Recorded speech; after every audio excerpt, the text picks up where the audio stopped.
Right then, boys and girls, welcome to the weekly Wowhead wrap-up.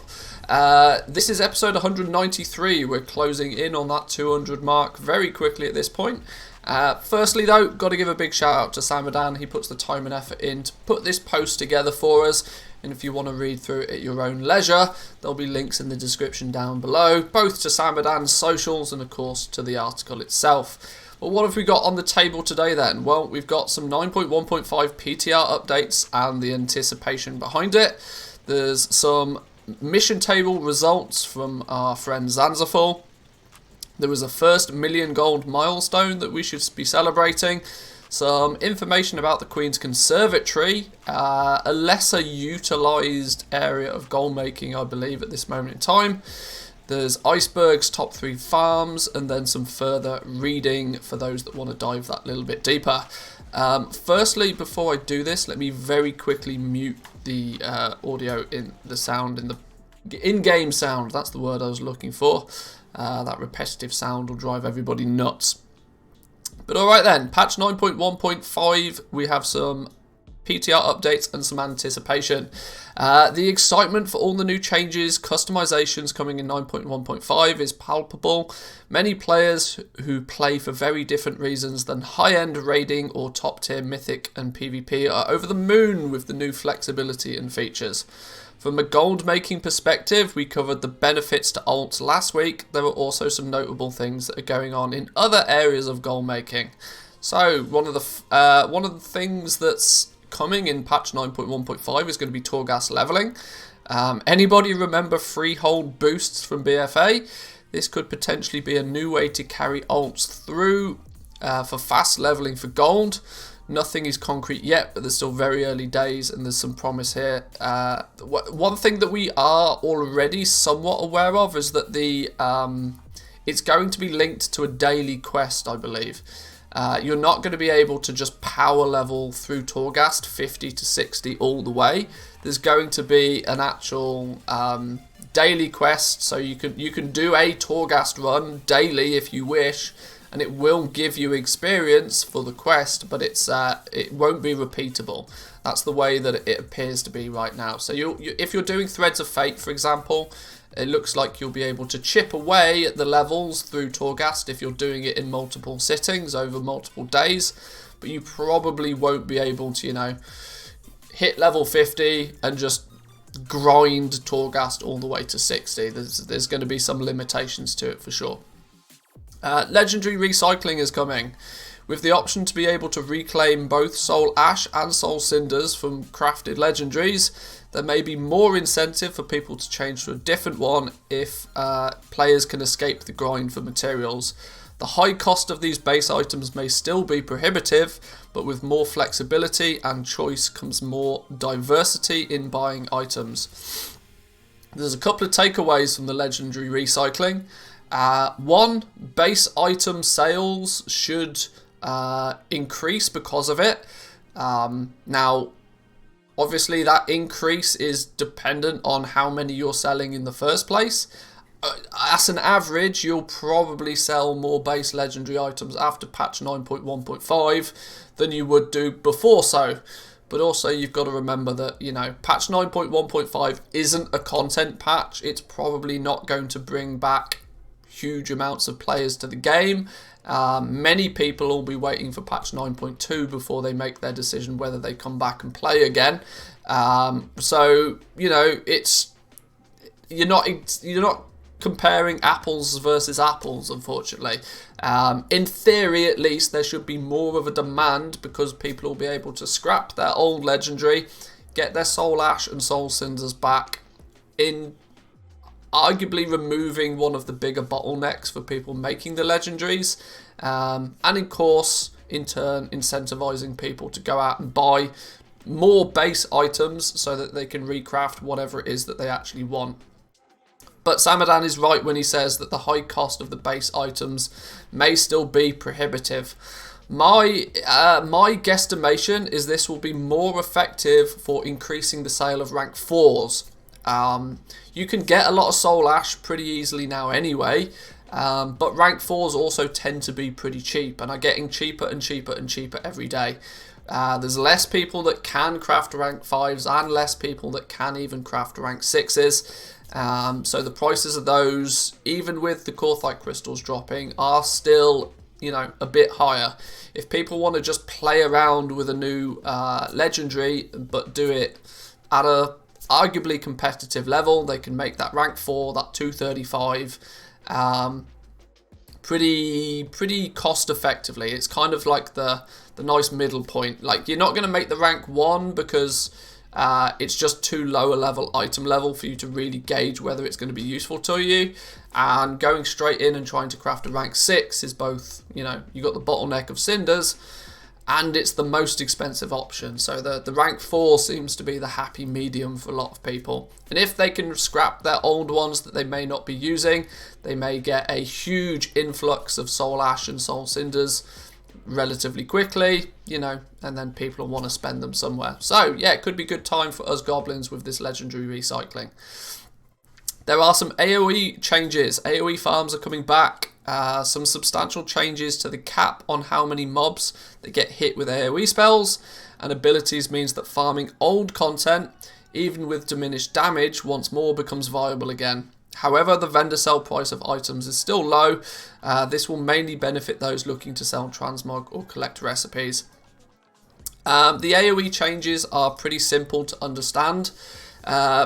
Currently, at least, you can only hit, in most cases, 5 mobs with an attack. Even if it's an AoE ability, the 6th mob will take no damage. The way they're changing this is that the first 5 mobs will get hit, and then any further, so 6 until, you know, unlimited, will have a diminished amount of damage that they will take.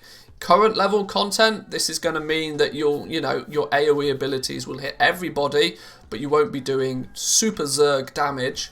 But that doesn't matter when we go back and we farm past expansion stuff, right? If we want to go, you know, gather up an entire dungeon worth of mobs and then AoE them all down in one swipe, we will now be able to do that. There won't be, it basically will mean that more classes will be able to farm old content for, like what Samadan says, the purpose of transmog or collecting recipes or farming mounts or whatever, and you'll just feel that little bit more powerful again. Getting rid of the AoE restrictions is a big one.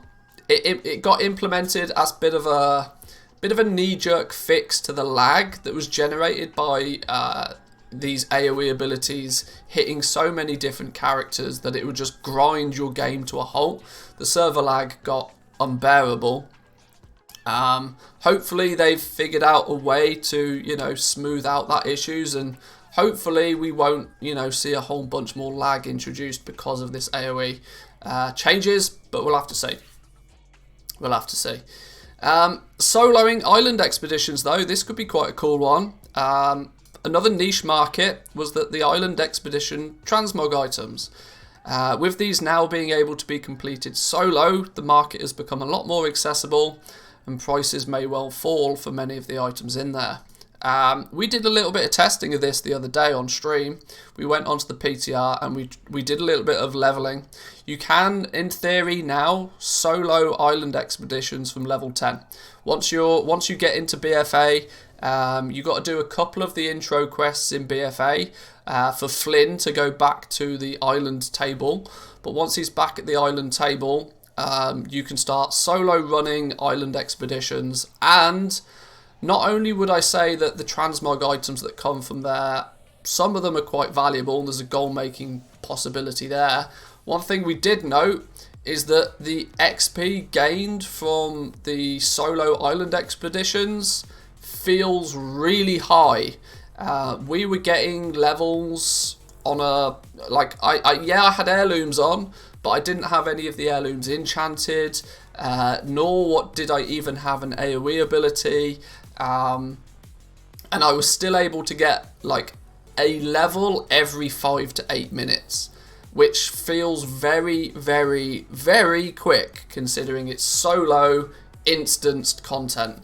So leveling, if it stays the same, obviously it is the first iteration of the PTR, so things may change. But currently the XP that you get from island expeditions feels really strong if you want to level those characters and farm up some pets and mounts that you may be missing, and give yourself a chance at some valuable transmog options, soloing island expeditions could be quite a good one.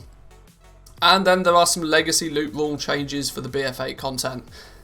These will be a welcome addition for those wanting to sell and collect items from BFA. Collecting the recipes and the transmog will hopefully be a little bit easier, yes. I've put together a video going through patch notes and what my thoughts are on the new things. This is just a summary of some of the main features that have a bit of a gold making element to them. I put a video up on the channel a few days ago where we went through the full dev notes. We went through everything, regardless of whether it was just a specific goal making thing. So feel free to check that video out if you haven't already seen it. Admittedly, because we're going through all of the patch notes, it was quite a long video. So, you know, sit down, grab a sandwich, get a cup of coffee and enjoy it. Remember to give it a like. If you discover any more or have any other ideas on how all of this affects goal making, please let us know in the comments down below. The comments on the Wowhead articles are usually very interesting. I, for one, am very happy with all of these changes, and there's a real sense that the Blizzard Warcraft development team is listening to the community and opening up channels of communication. Yes, I will second that. It's very good to see that they are, you know, putting in place some of these sort of gripes that many of the community have had. The obvious flip side to that is you would rather that they just fix these things before they become such a problem. Having 50% of your player base stop playing the game before you implement these changes is maybe not the best decision. But hopefully this is a sense of like a refresh on how Blizzard approach things, and hopefully we'll see that, you know, they may listen before it gets to a critical point going forward. We'll have to see. We'll wait for it to happen. Okay, next we have week 1 mission table results by Zanzafall. Zanzafall, for those who are interested, is currently doing a bit of a challenge on his live streams, where he's trying his utmost to get 50 level 60 characters for the purpose of just zerging mission tables like a madman. We already know that the mission table, once you've at least got it somewhat set up, is super powerful. Not only just from a raw gold perspective, but you get loads of different items that are obviously going to have some value attached to them. These can be materials, these are augment runes, these are pet tokens, even rep tokens. Although it doesn't directly sound like you make gold from farming rep, but every time, once you're exalted, every Paragon box, which is 10,000 reputation, is going to award you, it's about 3,000 gold. So it definitely adds up over time, but of course there's the prerequisite of you having to be exalted before you start farming these Paragon boxes. But there's always benefits to being exalted with the different factions anyway, so... But he's put some results together. He was tracking some information over a period of a week, put it all into a spreadsheet. You can check the spreadsheet out for yourself if you wish. Overall, I'm pretty excited to finally have some data in front of me that I can have in mind when I work further on my challenge of setting up 50 characters. For other people considering getting into this, 915 brings a lot of changes that will make the whole process easier. If you do all the missions you can, the mission table cannot self-sustain.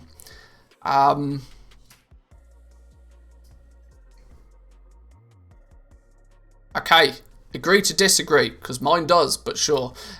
This can be worked out by doing Shaping Fate and doing the biggest anima world quests that you can find every 1 to 2 weeks to fully sustain how much anima is used on the table per character per day.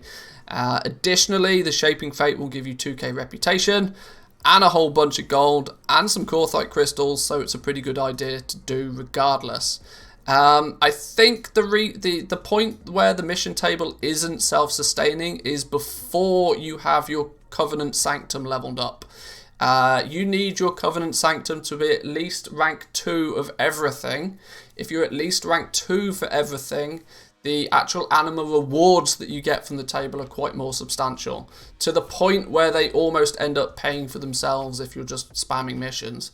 By the time your Covenant Sanctum is 3 of 3 of all of the buildings, not just the mission table building itself, not just the adventure table, you have to level everything to 3 of 3, then you generate enough anima from doing the missions. You can spam missions all day long, and you actually almost end up with spare anima after doing such as well. But that's the big problem, right? You've got to spend like 60,000 anima or something like that to get your Covenant leveled up, which is a big ask for. It's a big ask for most people's main characters. Never mind alts. So yes, it is true to say that it's not self-sustainable for most of your alts unless you do an awful lot of work. For reference, it takes about 1 to 3 minutes to collect and send out new missions per character, so not that long. But taking it into consideration doing it on 50 characters, I mean, yeah, if it's 2 minutes, 3 minutes per character and you're doing it 50 times, that's still a couple of hours a day. Just, clicking the mission buttons, like even on Zerg mode, but sure. The rewards are seeming worth it so far though. So let's take a look at what he's been able to achieve then. Daily average anima spent per character. See, this is the thing, right? He's spending 665 anima a day sending missions out on his characters. If they were fully ranked up, see, if they're only 1 of 1, for example, that might be why that he's only gaining 315 anima. You basically double the amount of anima that you get by the time your Covenant Sanctum is 3 of 3. Because it adds every time you get a new level of. There's achievements in the game, right? I can't remember what the achievements are called, but you unlock achievements when you get 1 of 1, 2 of 2, 3 of 3 complete. And by the time you've unlocked 3 of 3 on your Sanctum, the amount of anima that you generate from the mission table basically doubles. Which, if you can see that by the time, if you're doubling the anima that you gain from the table, it brings it in line almost perfectly with how much anima that you spend. So it becomes self-sufficient at that point. But the raw gold gained, nearly 1,700 gold a day per character. Not far off what you'd expect by going out and doing a calling. But of course, a calling is going to require you to actually do 3 world quests and could easily take up to 20 minutes, 30 minutes, an hour maybe, dependent on what those world quests are. 1,000 reputation a day, which means every 10 days you'll get a Paragon box on average, which will give you another 3,000 gold. Getting a bunch of augment runes. Maybe not the most valuable things right now, but when a new raid releases, there's usually a spike in demand for them. 30 pet charms a day. This is actually worth quite a lot more than people give it credit for. It's just that most people don't utilize it. You can spend these pet charms buying pets and then sell the pets. That's the TLDR to it. It obviously requires you to do a little bit more research into which pets you should be buying. But the sensible thing to do is just every time you have enough pet charms, just buy a different pet and then just restock the ones that end up selling, and you'll over time work out which ones sell, and if nothing else you work towards completing your own personal pet collection, so it's a win-win either way. And of course there's the material bags. These can vary greatly because they all contain different things. The enchanting one, for example, is usually quite good. The meat one, on the other hand, is usually not so good. Like, it depends on which missions pop up. It's a bit RNG there. But total values gained across 8 characters, nearly 17,000 anima, nearly 100,000 gold, stacks of reputation, loads of augment runes, and loads of polished pet charms. You could even, with your polished pet charms, if you're doing this at a scale, buy things like the bauble worm, which is 10,000 pet charms for each pet. Pretty expensive, but it's kind of like going to the casino and putting all of your chips on black. When it pays out, it's going to pay out big, but it might take a long time for you to get that big payout kind of thing. But it's good to see. More and more people seem to be focusing on the mission table a little bit more. Since 9.1, the anima restriction of being able to, you know, constantly play the mission table on alts is a lot less. Anima just gets thrown at you now. And like I said previously, by the time you've leveled up your Covenant Sanctum, the actual rewards you get anima-wise from the mission table basically cover the cost of sending out your characters on the mission on the missions themselves. So there is a point where it does self-sustain. It just takes a little while to get there. But yeah, do it. Get your alts leveled up. Get them into Torghast. Get them their ult. Get them their companions. Get their campaign complete on those characters, and get churning out these missions, because it's probably not quite as lucrative as what the Legion mission table or even the Warlords of Draenor mission table were.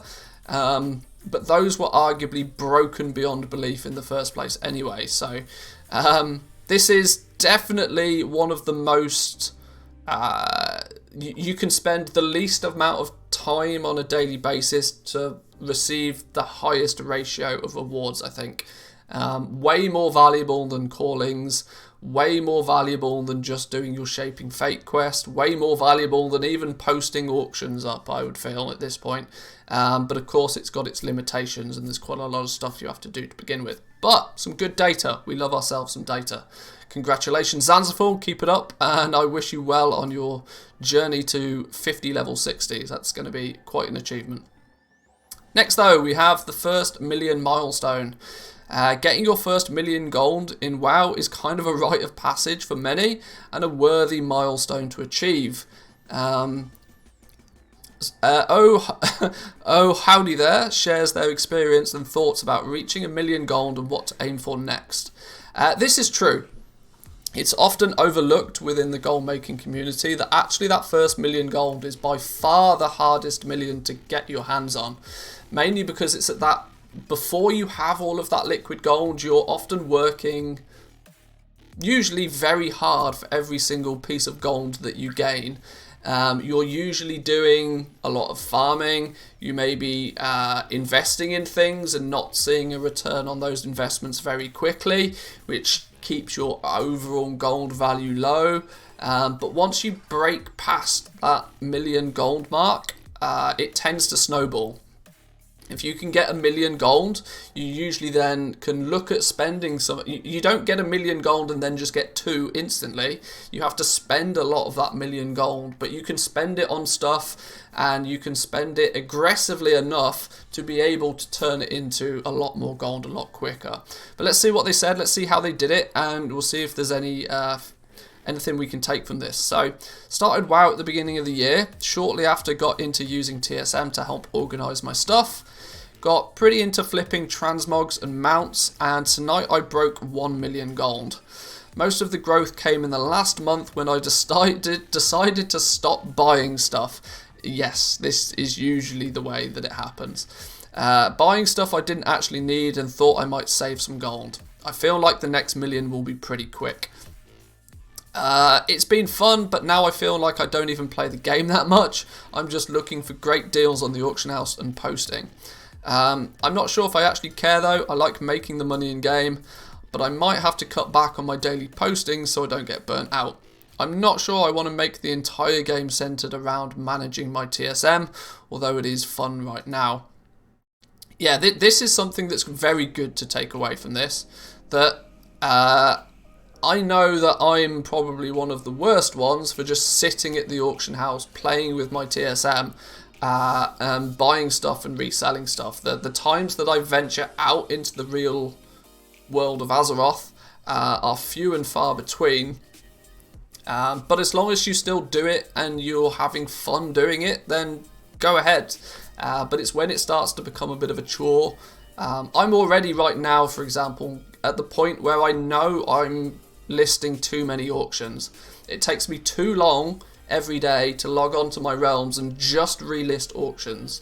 I need to, streamline it a little bit more so that I can just, get the maintenance done really quickly, and then spend more time doing the other things that are more enjoyable.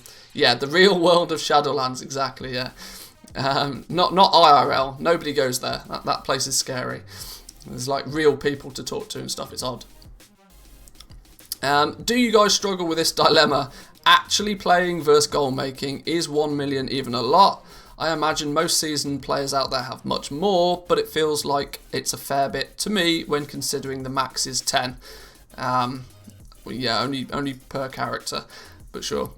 Saving up to get a Brutosaur is my goal, I think. Oh, somebody going to give him the bad news. But sure, I guess I'll have to get Shadowlands when I get closer to... Whoa, hang on. I guess I'll have to get Shadowlands when I get closer to gold cap so I can see the black market. Oh, okay, so firstly they know that you have to... Okay, this dude doesn't even have Shadowlands yet. Well, there we go, that's even more of an achievement then. That just goes to show, you don't even need the most recent profession to be somewhat, you know, to be somewhat wealthy in the game. Am I missing out on a lot of money by not having purchased Shadowlands yet? Well, obviously not. You can see that there's a screenshot here of what they've been buying, what they've been selling. Interestingly, they're not actually selling a huge amount of like super high ticket items. You can see here that like a Reign of Poseidus, for example, is the top item that they've sold. They're basically flipping, which is quite an advanced thing to get good at early on in your sort of gold making career.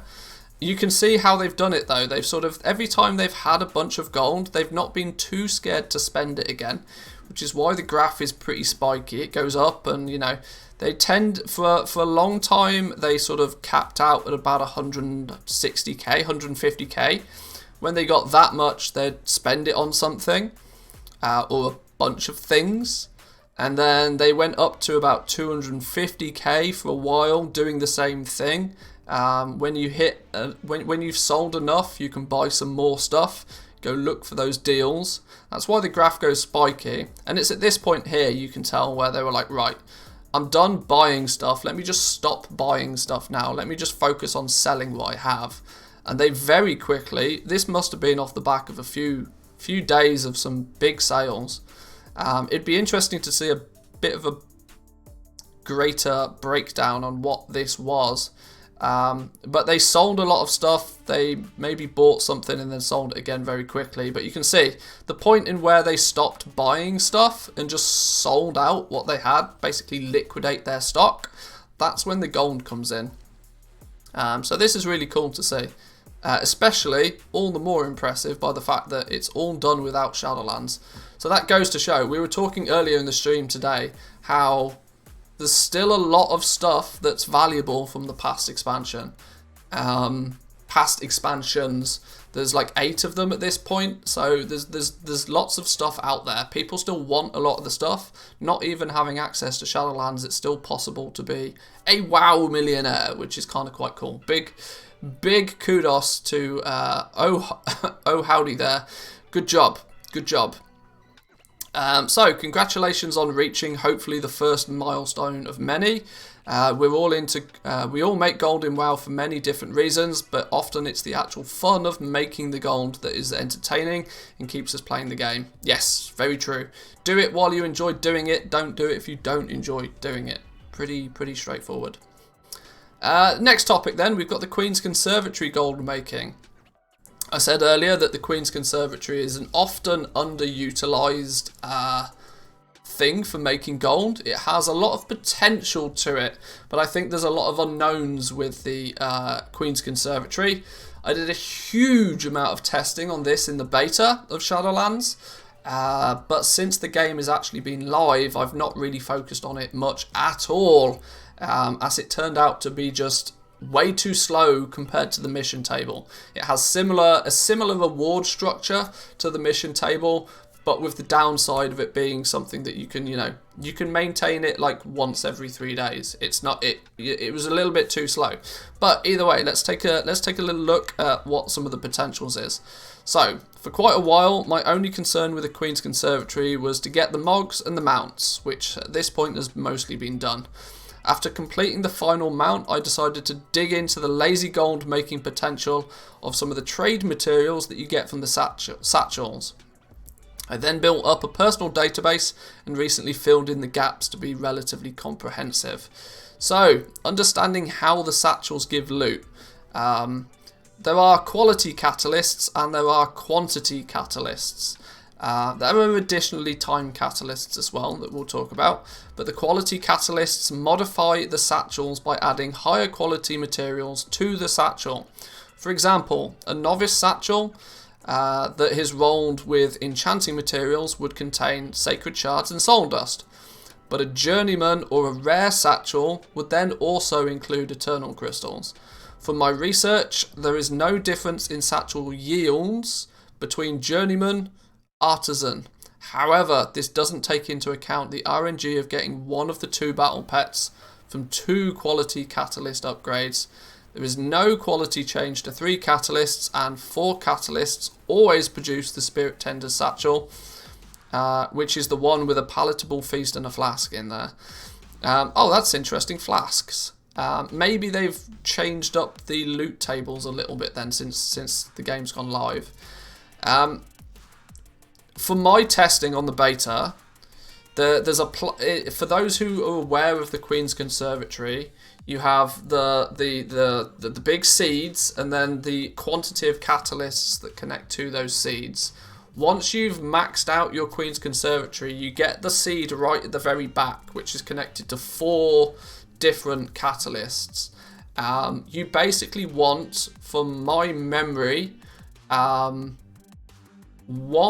quality catalyst and 3 quantity catalysts.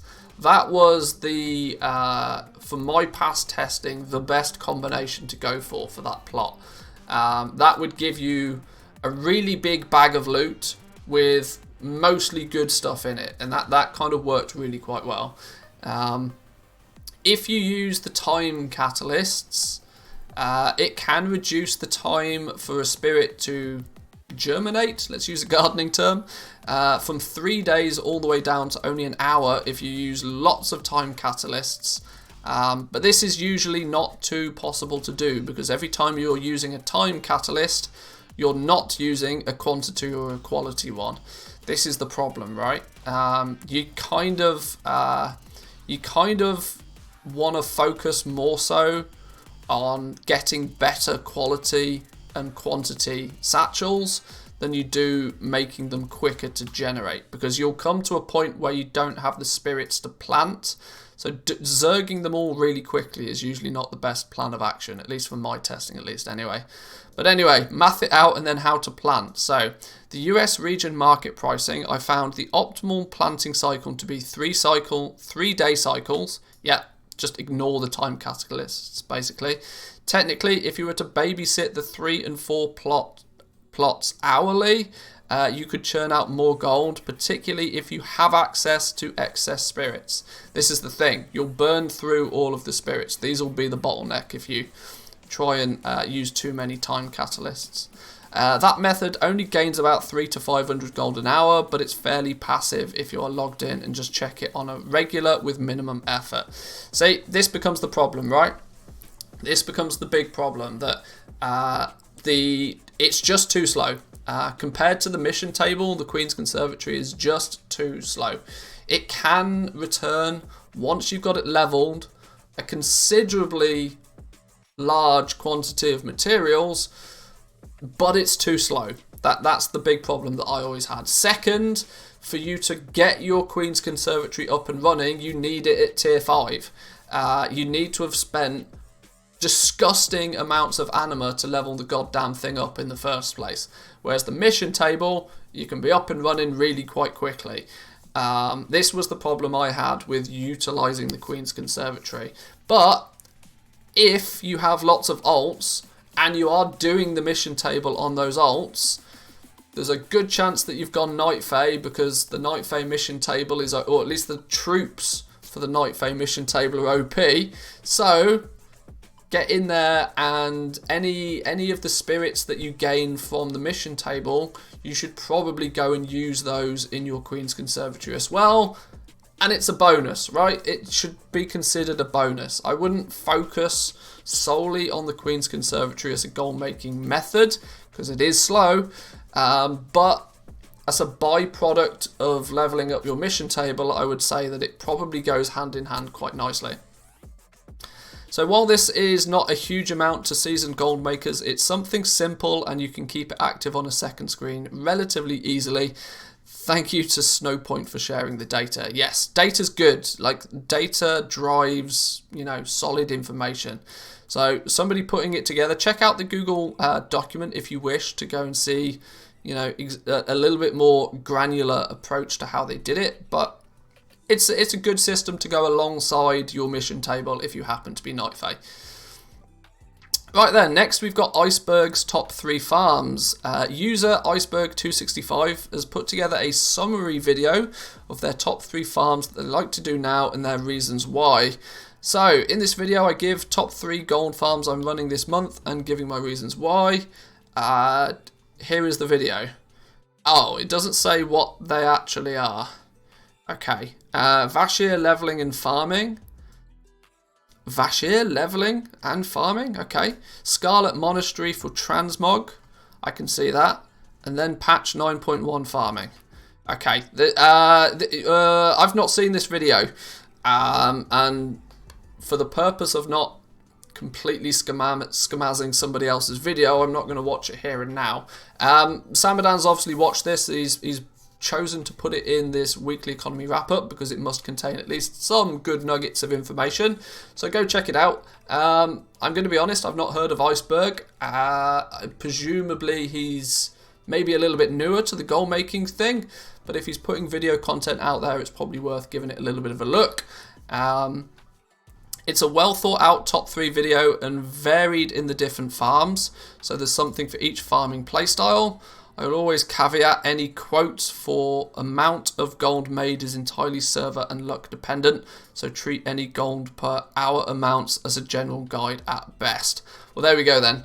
Maybe we'll do a little react to this video at some point, see if it's any good, give it some exposure if it's valuable. But for the purpose of this, I'll trust Samadan when he says that it's worthwhile. You should maybe go check it out. But there we go, boys and girls. That is the Wowhead Weekly Economy. This was episode 193. Thanks again once to Samadan for putting this together. If you like this kind of video, boys and girls, please remember to give the video a like. It really does help support the channel. It tells YouTube that you enjoyed it, and it tells YouTube to maybe promote it to other like-minded individuals that might enjoy it too. If you enjoy this on the regular, maybe consider hitting that subscribe button. We post videos 2-3 times a week, more often than not, on the YouTube channel, mainly focused on the goal making and economy side of World of Warcraft. So I hope you enjoyed, but I'll catch you guys next time. Peace.